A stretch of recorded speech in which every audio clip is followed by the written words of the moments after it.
လုံးထမင်းကတော့အလို့တပွဲဟိုဒါ3500ပေးရတယ်ပေါ့နော်ကြက်ဥတုံးလေးက8000ပေါ့နော်ဒီကြက်အချိုလေးက6000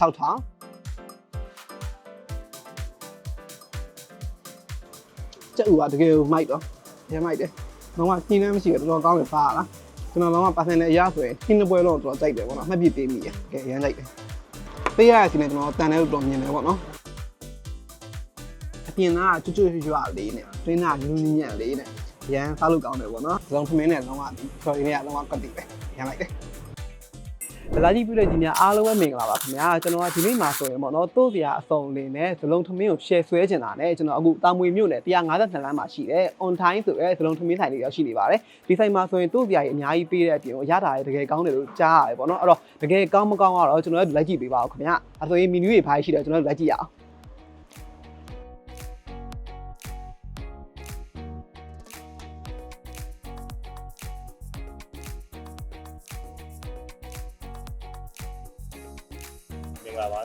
မင်္ဂလာပါကိုဟုတ်ညီလေးဟိုလေးဇလုံးသမင်းစားမလားသမင်းယူစားမလားညီလေးဇလုံးသမင်းစားမယ်ကိုဇလုံးသမင်းကကျတော့ညီလေးဟိုလေးချင်းမောင်နဲ့ငပိနဲ့ကိုရွယ်နေပေးတာနေပေးပြီးတော့ဟိုအရန်ဟင်းပါမယ်ပြီးမှတူတရားအစုံပါမယ်ညီလေးတူတရားတွေပါလေဆိုတော့ညီလေးတကယ်လို့ကြိုက်တဲ့တူတရားတွေလည်းထက်ကြည့်လို့ရတယ် unlimited ပေးတယ် unlimited ပေါ့နော်အခုဟိုလေး science signature ဆိုရင်ဘာလေးညွှန်းနေလဲကို science signature ဆိုရင်တော့ညီလေးခဏပြောနေဆိုတော့ကြက်ချိုပေါင်းလေးပေါ့နော်ကြက်ချိုပေါင်းလေးကတော့အစားများတယ်လူကြီးလူငယ်ကလေးလည်းစားကြသူအချိုလေးဆိုတော့လေ customer တွေမှာများတဲ့ဟာကဒီဟိုဟာကြက်ဥအာလူရှိမယ်နောက်ဝတ်တနီကြက်လေးတွေရှိမယ်ဗျာဝတ်တနီကြက်လည်းရှိတယ်ကြက်ချိုပေါင်းနဲ့တပွဲဒါကြက်ဥလေးနဲ့တပွဲနော်ဟုတ်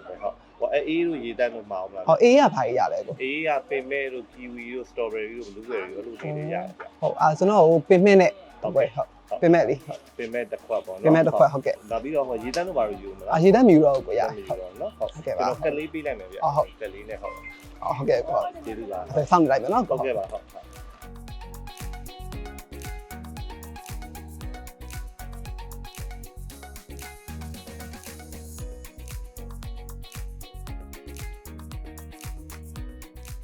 ညီမလေးဟိုပင်မဲ့အကူမာလာလေးကြံနေရနော်အေးလေးကြံနေဟုတ်ကဲ့ညီမတို့ဆိုင်မှာလည်းအာလူကတ်တလီလည်းရရှိဟုတ်လားဘယ်လိုရောင်းလဲအာလူကတ်တလီကအာလူကတ်တလီကတပွဲ900တော့ပါသူက3ခုပါပါရှိ3ခုတောင်ပါလားအဲ့ဒါကြီးတပွဲချပြီနော်ညီမလေးကမှားထားလေးပြပြမယ်ဒါကကြတော့ကြက်အချိုဒါလေးကကြတော့ဒါဒီဆိုင်ရဲ့လူအမှားအများဆုံးခင်းလို့ပြောလို့ရတယ်ကြက်ဥတုံးလေးပေါ့နော်ကြက်ဥတုံးလေးကိုဆိုဒီလိုမျိုးတတိချာထုံထားပြီးတက်တက်ရက်လေးနဲ့ပေါ့နော်အရန်မသိပလာတာအရန်ဖြစ်တယ်လို့ကျွန်တော်ခံစားမိရပေါ့နော်ခင်းပွဲလေးရဲ့ဈေးနှုန်းကဆိုရင်ဒီကြက်အချိုလေးက6000ဒီကြက်ဥတုံးလေးက8000ပေါ့နော်ဇလုံးထမင်းကတော့အလို့တပွဲဟိုဒါ3500ပေးရတယ်ပေါ့နော်ကဲဒါဆိုရင်ကျွန်တော်လည်းဒီမီးခန့်ကြည့်ရအောင်အော်ဒီမှာဟင်းရည်လေးလည်းပါသေးတယ်ဒါဇလုံးထမင်းနဲ့ဟိုဒါချမောင်ကျော်ရဲ့ငပိရည်ရဲ့မျိုးလေးလေးနဲ့နှင်းထားတာပေါ့နော်ရတာလုံးဝအဆက်တက်တဲ့နဲ့ထားလို့အရန်ကောင်းတယ်သူကချင်းကန်ဆက်ရတာလည်းကျွန်တော်ညှိလို့ရတယ်ပေါ့နော်ကိုကြိုက်လို့ပြောပြီးတော့တုတ်ခိုင်းလို့ရတယ်ပေါ့နော်စသားကလေလုံးဝနူးဣနေရောပဲလားရတာလည်းအသားထဲမှာဝင်နေအရန်မှိုက်တယ်ပေါ့နော်စားရတာကဲဒါဆိုရင်ပဲဒီချင်းလေးကြီးပါလိမ့်မယ်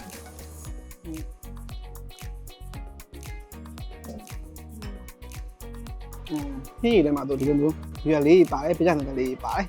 ကျွန်တော်မှာဒါအေးလေးရောက်လာပြီဒါလေးကပင်မဲ့ပေါ့နော်ပင်မဲ့လေးဖြစ်ပါတယ်ဒါဆိုရင်တစ်ခါကျန်တဲ့ဟင်းလေးပွဲပေါ့နော်ဒါလေးမြည်ကြည့်မယ်ကြက်ဥတုံးလေးကိုကျွန်တော်ညှက်ခိုင်းတာဒါညှက်ပေးထားတာပေါ့နော်ဒါကြက်ဥလေးရာဆိုရင်တရားကြည့်ရင်တော်တော်လေးတန့်ရှင်းရှိတာကိုတွေ့ရမှာပါဒါမြည်ကြည့်ပါမယ်မင်းနဲ့မြည်ပဲအရင်ဟင်းမဲ့စားကြည့်လိုက်ဦးကလေလုံးဝလေအညီနဲ့မရှိပဲနဲ့တော်တော်တန့်ရှင်းရှင်းလေးလုပ်ထားတာကိုတွေ့ရမှာပေါ့နော်ပြီးတော့ထုံးသားလေးတော်တော်လက်ဝင်တယ်လို့ပြောရမယ်ကြက်ဥကတကယ်မိုက်တော့ရမိုက်တယ်လုံးဝညှင်းနှမ်းမရှိဘူးတော်တော်ကောင်းတယ်စားရလားကျွန်တော်လုံးဝပါစင်နဲ့အရဆိုရင်ဟင်းတစ်ပွဲလုံးတော်တော်ကြိုက်တယ်ပေါ့နော်မှတ်ပြပေးမိရကဲရမ်းကြိုက်တယ်တော့စားလိုက်ပါဦးမယ်ပေးရစီနဲ့ကျွန်တော်တန်တဲ့လို့တော်မြင်တယ်ပေါ့နော်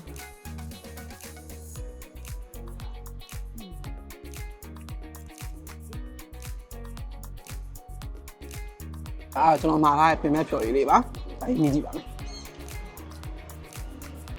ဇုံထမင်းနဲ့လုံးဝဒီဖြော်ရည်လေးကလုံးဝကတ်တီပဲရမ်းလိုက်တယ်ကဲအခုဆိုကျွန်တော်မှာထားတဲ့အာဒုကတက်လေးတွေရောက်လာပါပြီဒါလေးက3500အောင်ပေါ့နော်ဒါဆိုရင်အာဒုကတက်လေးမြည်ကြည့်ပါမယ်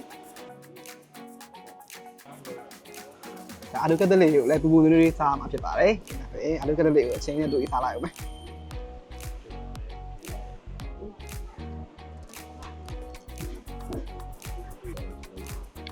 အပြင်သားကကျွတ်ရွရွလေးနဲ့တွင်းသားနူးညံ့လေးနဲ့ရမ်းစားလို့ကောင်းတယ်ပေါ့နော်ရမ်းစင်ပြေ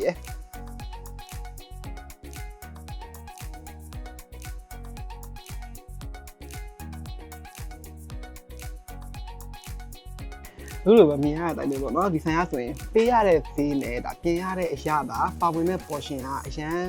တန်တယ်လို့ကျွန်တော်တို့မြင်မိရပေါ့နော်အဲ့တော့ဒီဆိုင်လေးကိုလာစားခြင်းနဲ့ဆိုတော့ဒါတာမွေမြို့နယ်150နဲ့ဘိုးလမ်းတော်မှာတည်ရှိပါတယ်အဲ့တော့တာမွေလေးရောက်လို့လာစားခြင်းနဲ့ဆိုရင်လာစားကိုဖိတ်ခေါ်လိုက်ပါတယ်ခင်ဗျာအားလုံးကျေးဇူးတင်ပါတယ်အဲ့ဒါဆက်စားလိုက်ပါဦးမယ်